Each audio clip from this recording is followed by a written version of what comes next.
नमस्कार दोस्तों। आज हिंदी लीगल डिक्टेशन संख्या 2 लिखेंगे, जिसकी गति होगी लगभग 80 शब्द प्रति मिनट।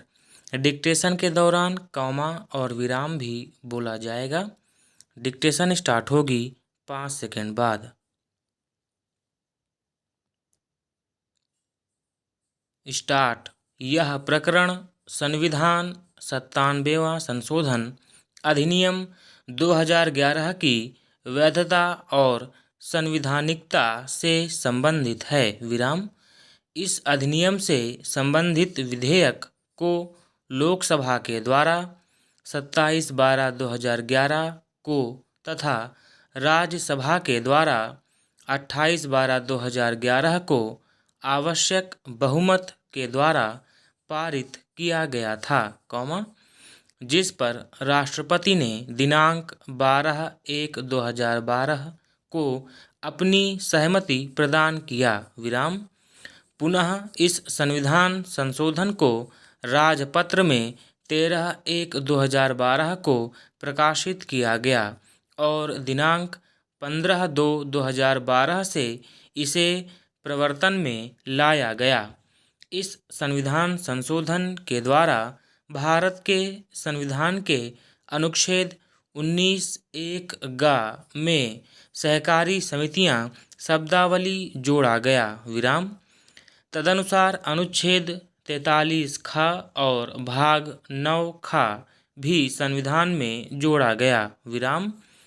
गुजरात उच्च न्यायालय के एक खंडपीठ ने आक्षेपित निर्णय एवं आदेश दिनांक 22/4/2013 के द्वारा संविधान 97वें संशोधन अधिनियम 2011 को संविधान के अधिकारातीत घोषित कर दिया, इस आधार पर कि इस संविधान संशोधन पर संविधान के अनुच्छेद 368(2) के अंतर्गत देश के आधे से अधिक राज्यों के विधानमंडलों ने अनुसमर्थन प्रदान नहीं किया है। विराम।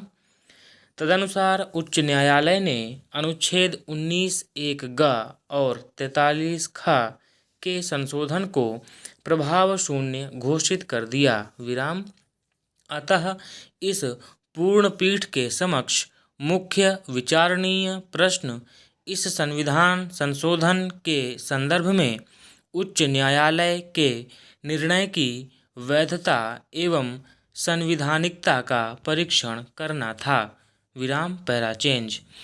ऐतिहासिक परिप्रेक्ष्य में भारत में सहकारी समितियों का इतिहास ब्रिटिश भारत के सहकारी समितियां अधिनियम 1904 से प्रारंभ होता है, जिसे अधिनियम 1912 के द्वारा प्रतिस्थापित किया गया और बाद में भारत सरकार अधिनियम 1919 के अंतर्गत सहकारी समितियों को प्रांतीय सूची प्रविष्टि 13 में रखा गया। विराम।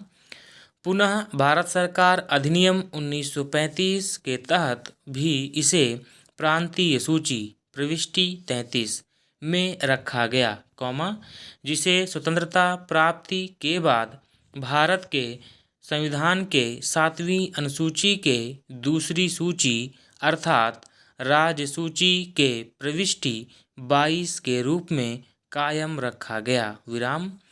अर्थात राज्य सरकारें सहकारी समितियों से संबंधित कानून बनाने के लिए स्वतंत्र हैं। विराम।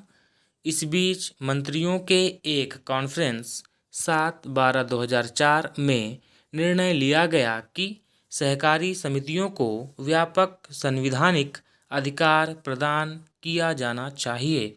विराम। तदनुसार केंद्र सरकार ने संविधान 97वां संशोधन अधिनियम 2011 पारित किया, जिसके द्वारा संविधान में संशोधन और प्रतिस्थापन किया गया तथा दिनांक 15/2/2012 से प्रवृत्त किया गया। विराम। Para change. गुजरात उच्च न्यायालय ने रिट याचिका संख्या 166 वर्ष 2012 पर सुनवाई करते हुए आक्षेपित निर्णय दिनांक 22/4/2013 के द्वारा उपर्युक्त संविधान संशोधन के द्वारा संविधान में जोड़े गए भाग 9 खा के अनुच्छेद 243 ZH और 243 ZT को इस आधार पर संविधान के अधिकारातीत घोषित कर दिया कि अनुच्छेद 368(2) में यथा अपेक्षित राज्यों के विधानमंडलों के द्वारा इसका अनुसमर्थन नहीं किया गया है। विराम स्टॉप।